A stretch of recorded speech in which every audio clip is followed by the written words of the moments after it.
నలుగురు ఉంటే అక్కడ వాకింగ్ చెబుతాడు, అక్కడ వాకింగ్ చెప్తాడు, సంఘం కట్టేస్తాడు. ఆయనకి 100 మంది ఉండవసలా, ఒకరితో చాలు వాకింగ్ చెప్పేస్తాడు. తుయితేరా పట్టణస్తురాలు ఎంతమంది ఉన్నారు అక్కడ? ఒకరే. యేసుప్రభు సమరయ పట్టణానికి వెళ్ళినప్పుడు ఎంతమంది ఉన్నారు అక్కడ? సమరయ స్త్రీ ఒకతే. సమరయ పట్టణం అంతా కట్టేశాడు దేవుడు. పౌలు గారు అంతే. తుయితేరా పట్టణస్తురాలు ఏం చేస్తుంది? ఉదారంగా అమ్ముకుంటుంది.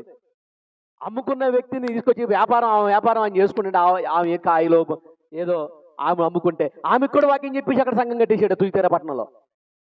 పౌలు గారి పరిస్థితి అంతే. ఎక్కడికి వెళ్తే అక్కడ ఒకళ్ళు చాలు ఆయనకి, ఒకళ్ళు చాలు.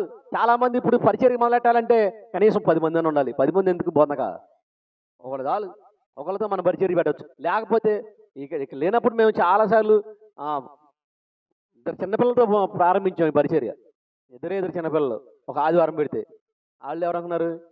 మార్నింగ్ ఆరాధనలో వచ్చిన అఖిల దైవిక. ఆ తర్వాత కుటుంబంగా అయితే సుష్మిత గారి కుటుంబం, ఆవిడ ఒకటి వచ్చేది.